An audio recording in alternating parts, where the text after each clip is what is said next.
Good evening. This is John Wynn, Billete, and this is the Doomer Bloomer podcast Formerly the Maple Trues. with one big episode. That's right. We decided to rebrand due to technical difficulties, we'll call it. Yes. Search engine issues. In any Yes. case, Doomer Bloomers represents a certain ideology we ascribe to. Not that we're Agreed. doomers. I guess we're people that have seen the worst in life, but still have an optimistic philosophy. I don't know if that corresponds to your views, but I think so. I would say so, for the most part. Excellent. See the shadow and the light. There you go. Gray Jedi. Gray Jedi. Yes, exactly. I like that. So, well, enough about what we're about. Let's actually just dive right in on what we're going to be talking about tonight, Bill.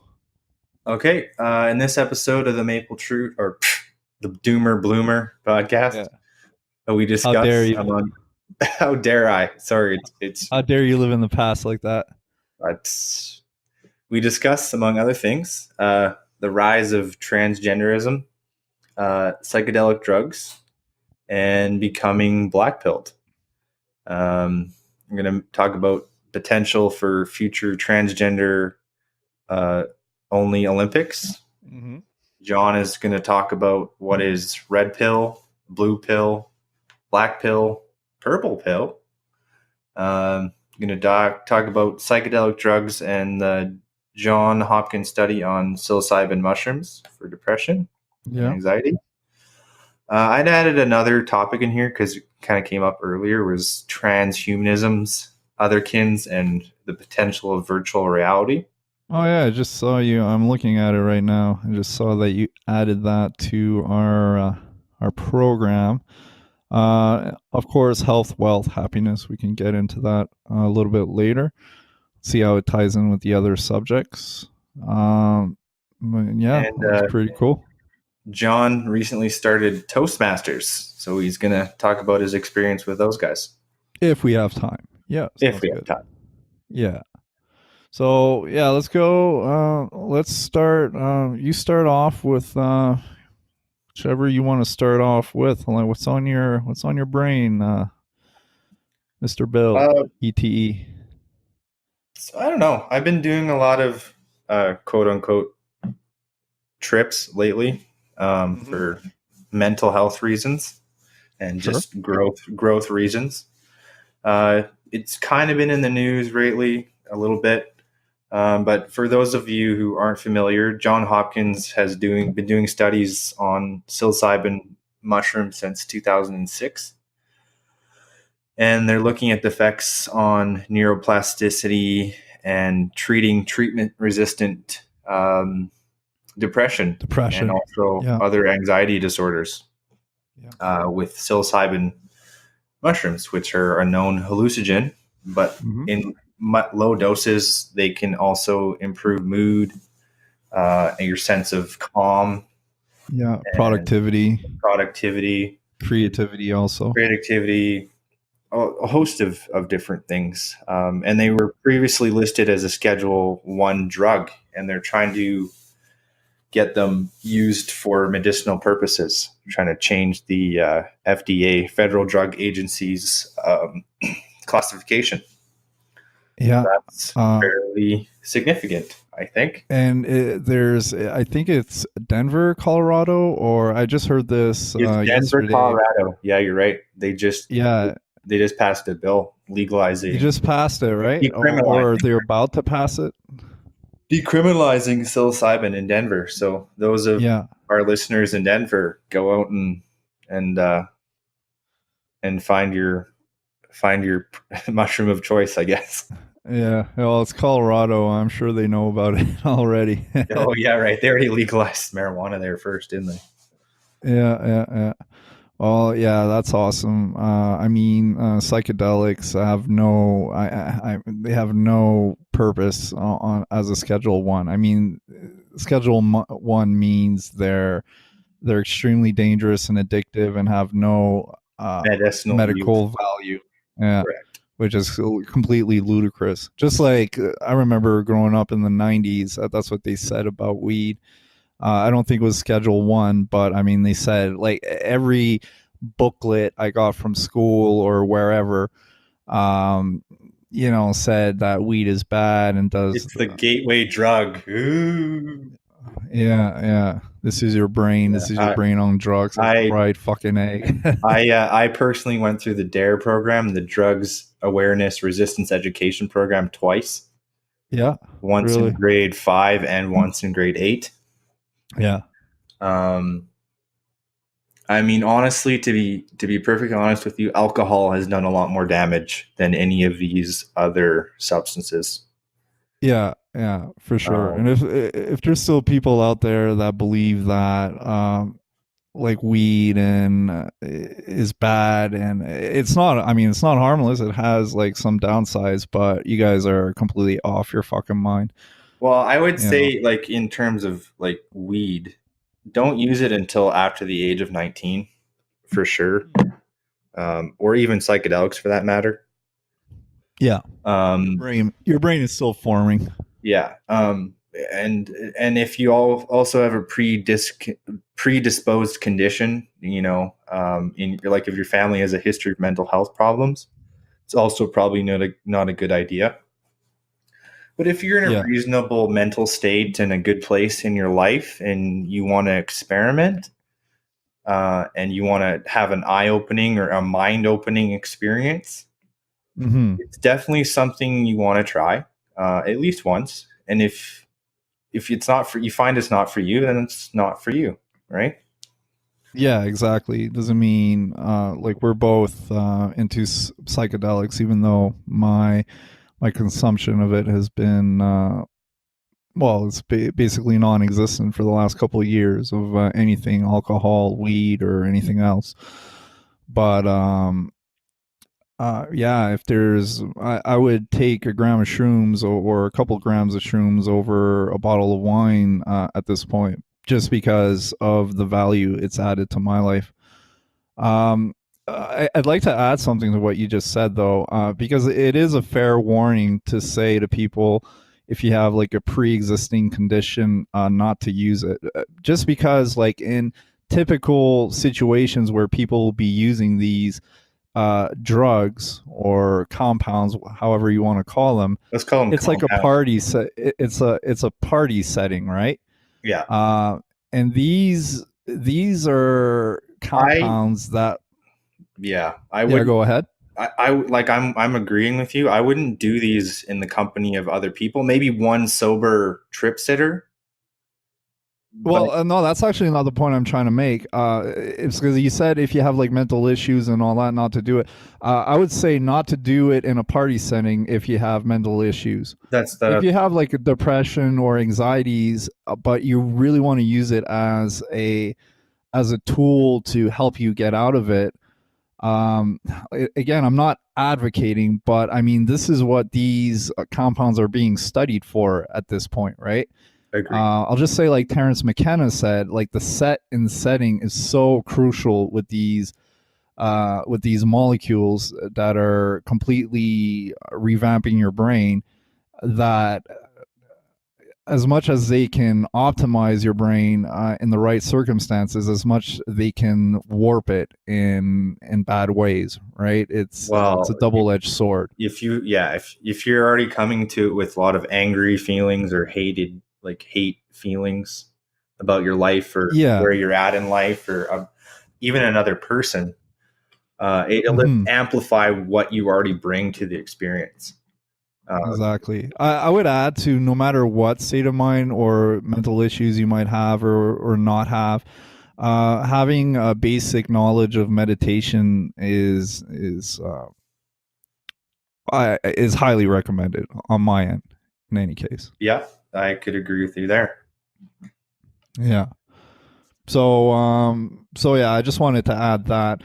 I don't want to discourage someone that has depression or anxiety. Oh, well, I can't do it. It's not like we're authorities on the subject or anything, but look into it. Do your research before doing them is all I can say. Yeah. There's no try before you buy. Or start in small doses. Yeah, definitely. Don't do more than a gram to start. And like you said, I would recommend having a trip sitter or somebody who's sober to watch over you for your first couple times. Yeah, for sure. Like I was to you, Bill. Exactly. Like John was to me. He was my spiritual guide on my first trip. Oh wow, thanks, Bill. I never knew I was that important. Well, you're very important to me, John. So hey, same here, man. You're my podcast partner and great friend. So same here. But here. Without John, I probably would have never opened the door on psychedelics, because I grew up in a small town and didn't really have access to those sort of compounds, and it wasn't even really in the right mindset in my early 20s or late teenage, early 20s to be doing it in the first place. Yeah. But I decided once I'd worked through some of my own personal issues and interpersonal issues, it was a benefit to my growth and development as a person. So that's why I went down that path personally. Same. Well, yeah, that's awesome. Well, I guess I can talk about mine.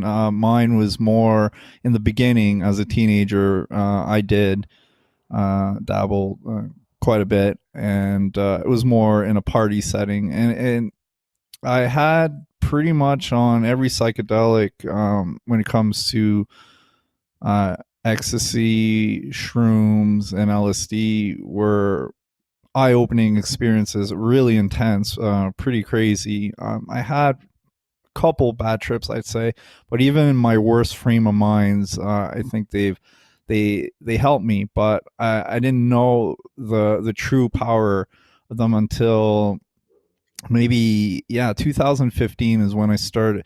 I fell into pretty dark place. I was pretty down.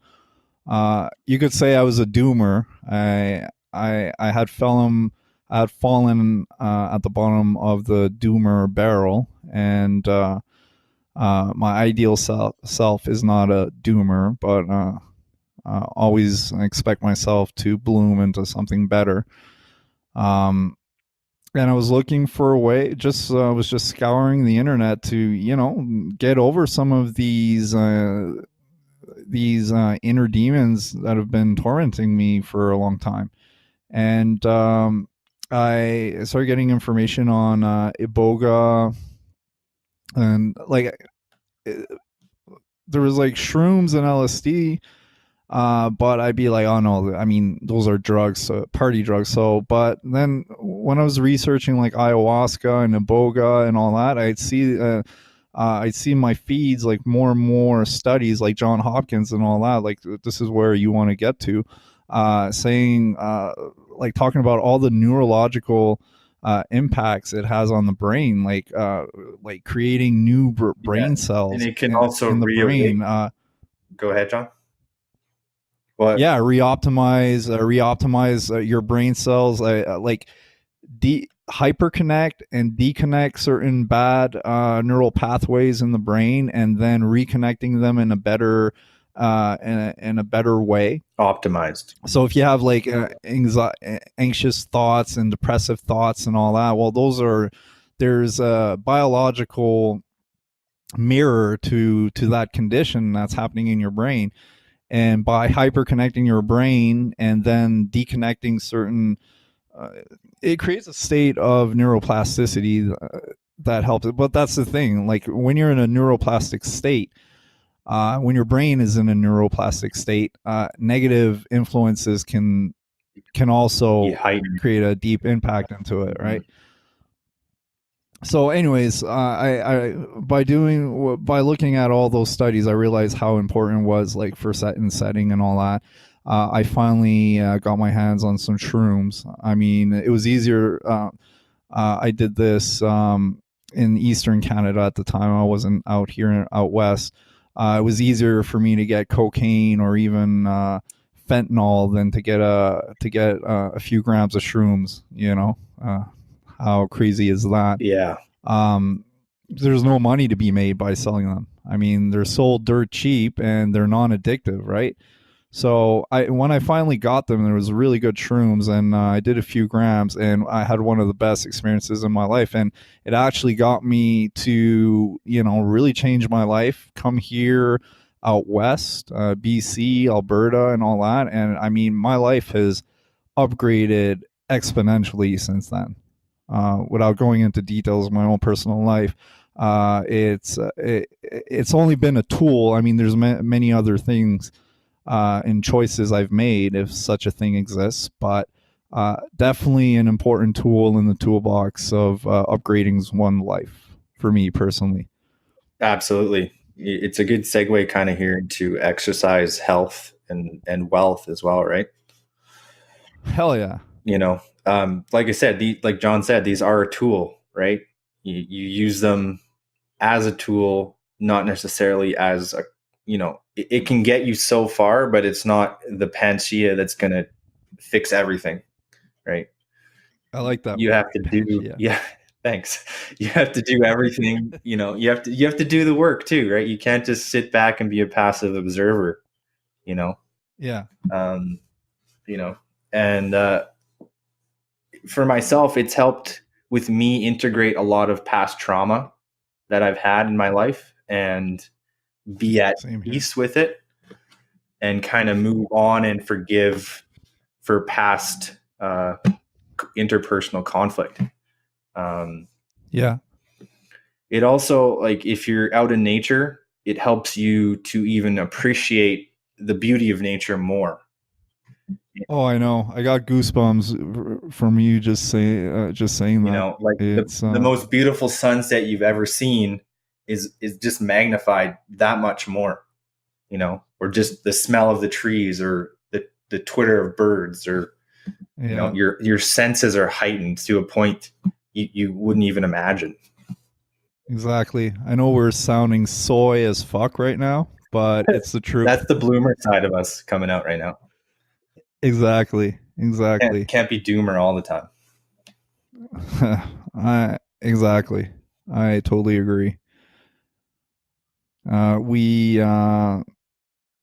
believe that, doomer is like the cocoon. Oh my god, this sounds soy as fuck too. Before the butterfly comes, like a chrysalid, eh, John? You're just a chrysalid, like a little cat. The doomer is the chrysalid. Either yes, exactly.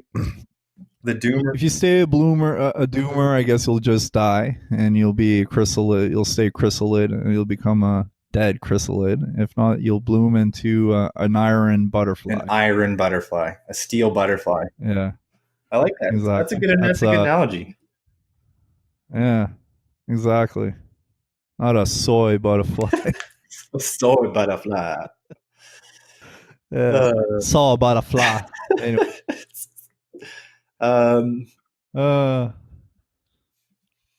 So health, wellness, and wealth. Yeah. So wealth is very important to me. Building wealth, continuously looking to improve one's financial situation, but not at the sacrifice of your freedom or either, health, right? And exactly. And I think, like, for me, health, freedom, and wealth, they go together. I mean, if you focus on one, you're automatically, it's that domino effect, right? When you take away one bad habit, it doesn't only cure one aspect of your life, it'll improve so many other aspects of your life. Or if you develop one good habit, it'll have like all kinds of other positive consequences. It's like the three-sided. Just a quick example. Three-sided stool, right? Yeah, it's like if you decide to start going to the gym, not only that you'll get the direct results of the gym, but you'll start being automatically, you'll start usually being more careful of what you eat. you'll start having more energy. So you might actually want to do, more sports and meet new people, and that'll create more opportunities down the road, et cetera, et cetera. Like, that's what I kind of mean by that domino effect, right? Yeah, you can't have one or any of the three without the other, right? They kind of support each other. Yeah, well, you can, but it's like there's like a pillar missing in your foundation, right? So that's the way I see it. I think if you focus, if you make like, I like thinking of things in threes, or whatever. I'm a numbers guy sometimes, and but like if you I think if you on our program that you wrote down, so you wrote happiness, I wrote, health, yeah, and health, wealth, wealth, right? and happiness. Yeah. For me, happiness is a touchy word, Well, right? I think Jordan Peterson. think of happiness as just well-being, or state of well-being. Yeah, Like I don't think that ultimately striving just for happiness is ever going to make you happy. And you yeah, know and exactly. Yeah, perfect. We're on you the have same to be page. able to experience the full range of your feelings and the full range of your emotions, and you're going to realize that there's certain times when you're not going to feel happy or even content. You might even feel like shit, and that's okay to feel Yeah, like that. yeah, But yeah. Totally agree with the that. difference is staying there and not continuing to want to be better, to pursue other. The definition of insanity is doing the same thing over and over and expecting different results. So if you don't change something in either your environment, your mental, or your physical state, then you're not going to get to a place where you can, you know, get better, or, make more connections, or that sort of thing, right? Yeah, totally agree with that. But yeah, striving To- just for happiness is illusionary. It's not really a thing. It's just, well, it is a thing, but it's yeah, not what people think it is. yeah, because a lot of people think of happiness and always being joyful and happy-go-lucky, and like, oh yeah, life is beautiful every day. That's why I kind of wanted to open like a little bracket here. Uh, like what I describe as happiness is kind of what you just said right there, Bill. It's being able to have the free range of your emotional and feeling spectrum, having access to it and being able to manage it and control it. And it's okay to be pissed off or sad and all that, as long as it's not something that overtakes you and ruins the good stuff in your life. I mean, I think happiness for I would say like happiness for me is not like, but is having a certain inner core serenity or Peace. in Yeah, well-being I and would say striving for yes, peace, or exactly, inner peace. peace and serenity, and outer peace also. Yeah, Un- exactly, because we kind of adhere to similar philosophy. Well, we're both well, Stoic stoics, right? and Taoism mostly. Yeah, exactly. And I'd add, well, I wouldn't consider myself necessarily a Stoic or a Taoist or this or that, but there are definitely philosophies, like there are other tools that I put into my psychological or philosophical Agree. toolbox that help me cope with Modern life. the insanity of life, right? Modern life. Yeah, yeah. Well, Well, existence, existence. if you Well, will. because even like compared to people 50 years ago, I would say, or even like just Yeah. post World War. I mean, we live in a very chaotic, changing society, and that is why a lot of some of these disorders, anxiety, depression specifically, are actually starting to become a problem. Yeah. Because if you don't have people that are, have the tools to go out and pursue the work they want to do, if they're stuck in their heads and their own beds, it becomes a problem. Yeah. Yeah, social alienation and isolation. This narcissist, and don't get me wrong, I'm far from being innocent of narcissism here. Just to be honest, um, I accept like all the more darker. I accept all the darker forms of the human persona. I think we all have a little tidbit in one form or another inside of us, right? The shadow, if you will. But anyways, yeah, exactly. And look, I mean, I think one of the biggest drugs for humanity is not cocaine, it's not money, it's attention. People crave attention, and this is a society we live in. We got Instagram thoughts and fucking Facebook douchebags everywhere, and they're popping all over the place because, I mean, it's not their fault in a way. I mean, this is like the world they're brought in. You know, Facebook only came out in 2004, right? Instagram was 2012, 11. Twitter was like 2006. So these are these tools, these products, let's call it, like, these services have come out in the last 20 years. So try to imagine being a young person, even kid, right? Because kids nowadays have iPads, they have phones. You know, when I was growing up in the 90s, I didn't have a cell phone. I had dial-up internet, didn't have access to these sort of things. You know, so the landscape that these kids and these young adults and teenagers and soon to be like actual voting adults, it's a completely different landscape than we are used to, you know, and technology is outpacing a lot of the social policy around it. And we don't even know what the long-term effects of some of this stuff does to you psychologically. Yeah, you know? Yeah, exactly. And that's the thing. I can actually relate a little bit to these kids, though. I remember growing up as a teenager at certain points in my early teenage years, feeling like I wasn't popular enough, and I wasn't. You know, I wasn't where I wanted to be in the social hierarchy, if you will, right? And I got to a certain point where I felt I was on top of the world.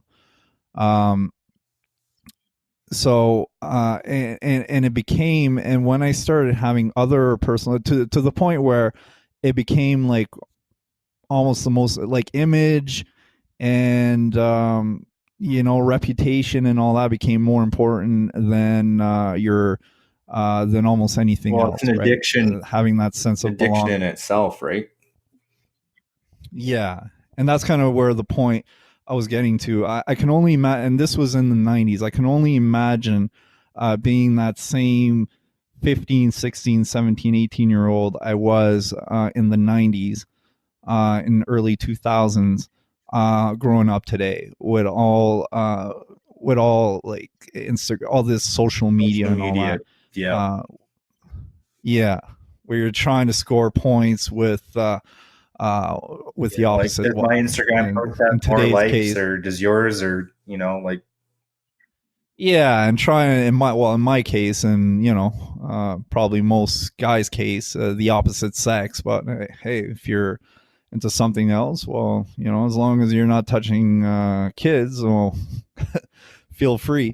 But yeah, I mean, you know, it's all about trying to impress whoever you're sexually attracted to. It's all about you know, building your reputation, climbing up the social hierarchies, or whatever they may be. If you're a nerd, or a tech geek or whatever, you want to be on top of that. If you're a jock or a meathead, you want to be on top of that. If you're a doomer, you want to be king of the doomers. If you're an emo, you want to be king of the emos, right? It doesn't matter. Everyone's trying to climb, you know, the pecking order to be on top of whatever their game is, right? And there's always losers and winners. And I guess to the point where we're going, it's like try to find whatever social. The most important part is that if you can focus on having 2 or 3 good I people would in your say life that you can truly be yourself with. meaningful relationships. Yeah. Yeah, exactly. The rest will follow after that. And I think that was something instinctively known when we in our generations and the generations before that. Sense of community was pretty strong back then, I think. And now it's like, There's a bit of a disconnect, I would say. The message that our people are being told versus what is being displayed. Yeah, like people turn each other, well, at least online, from what I'm seeing online, because I don't listen to the news anymore. No, neither do I. My news is mostly online. So what's going on, like people turn on each other for just having a wrong opinion about something. And this is probably going to segue into the transgender in sports. Yeah, that's right? exactly where I was going with this. Yeah. I mean, Joe Rogan, who's like a moderate guy in almost every political or cultural debate, is being called like a far right conservative extremist because he doesn't think transgender lady man's men into men women transitioning to or women, vice versa. men, but I would say specifically men transitioning to women participating. Yeah, shouldn't fight or shouldn't participate in sports that are female only for women. Yeah, because of the physical advantages due to biologically growing up gender male, because physiologically they should be stronger, right? Our musculature, our skeletal structure is just different.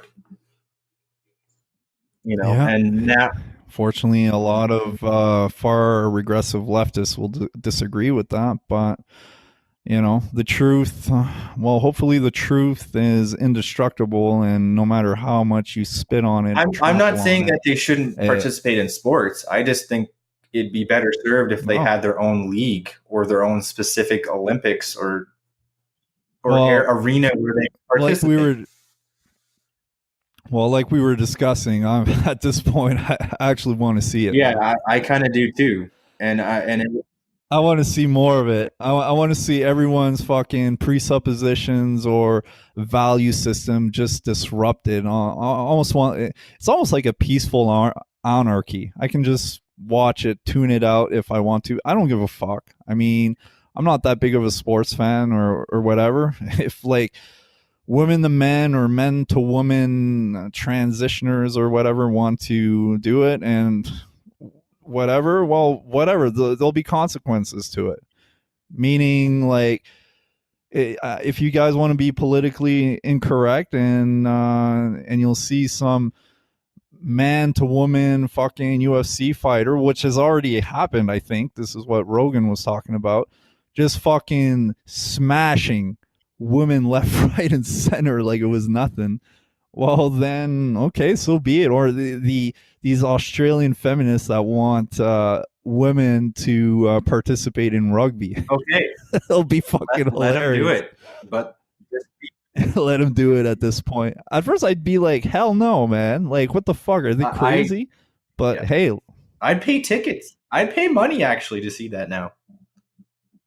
Yeah, I think so too. Put women and men in jail together. Why not at this point? It's what they want. Gender is just a construct. They want equal rights. They can have equal jails, I guess. I don't know.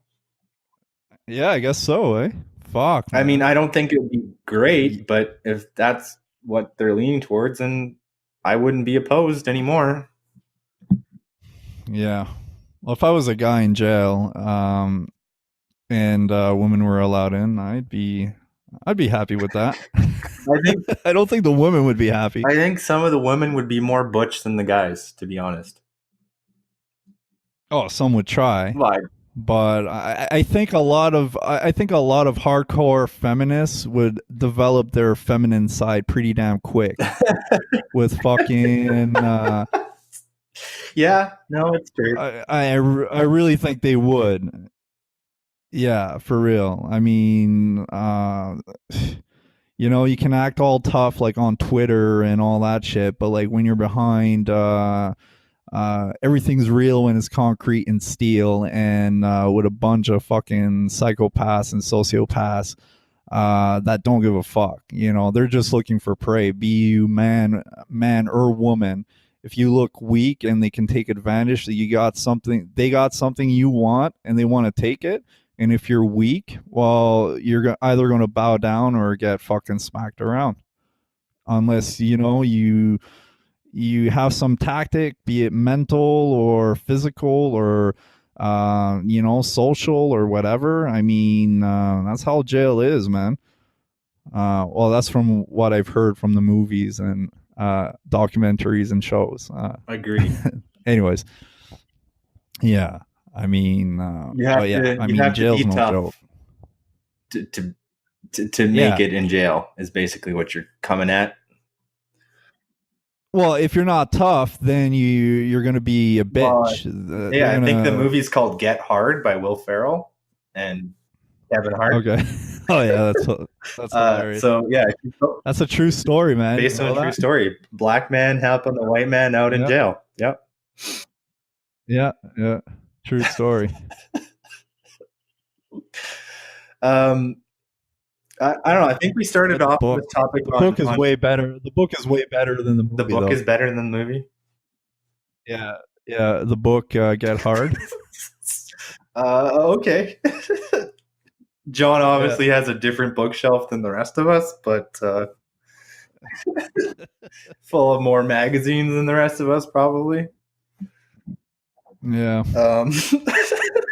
I probably do. But yeah, we're circling back to the transgender issue, or the transgenderism in our society. Yeah. These people have the right and freedom to be who they are and express themselves who they are. That's perfectly fine. But when it goes to the point where they're basically out competing and out winning a lot of these natural women, in air quotes here. Well, they are. I mean, a man to woman is not a natural woman. It's unfair, in my opinion. And if they have their own league, I think we'd be better served. I don't know. That's pretty much all I want to say on that. I don't know. Do you want anything to add? Yeah. I don't give a fuck no more. Like fucking. I'd love to see like a 6'5" man into a woman, just like go into the UFC or boxing or whatever, and just like smash women left, right, and center, and hear and prove all the feminists that say, oh yeah, women are just as strong physically as men. Debunked. Shut the fuck up. The only line I would draw, and again, Joe Rogan kind of tore Adam, ruins everything apart in his argument, is I don't think we should allow children to be making these choices so early. I know. That's what I'm really afraid of. A lot of it comes down to they haven't hit puberty yet, and they're neither in the physical, psychological, and physiological state to make these decisions, and neither should they be having these decisions made for them. Yeah, exactly. I mean, you wouldn't advocate kids smoking weed at 9-10 years old or whatnot. I mean, hormones even before they hit puberty is completely insane to me. I would just caution. Yeah, I would caution against it from a societal policy standpoint and from a a parenting standpoint. Yeah. Yeah, I would You too. know? I don't, when it comes to kids, I don't want to I don't want to sound too serious like on all the topics, but when it comes to kids, I mean, let them go through puberty. I mean, if they identify as a woman or whatever, be there for your kid. I mean, try to support your kid as much as possible. I mean, I can only imagine how crazy it is to be under that condition. So I do have compassion and sympathy and all that, quite a bit actually. But yeah, let them express themselves and let them be real to the world and support them and all that. I mean, ask them questions, but like, do not pump hormones that change you to the neurological and physiological level. That's completely absurd. That's the line all I I would would draw, add to that. basically. Yeah, me too. Yeah, trans men or women, whatever. I mean, if society wants to go that route, I mean, I'll think it's funny at this point. I really don't. We care looked it up the anymore. other day. There's 63 different forms of gender expression now.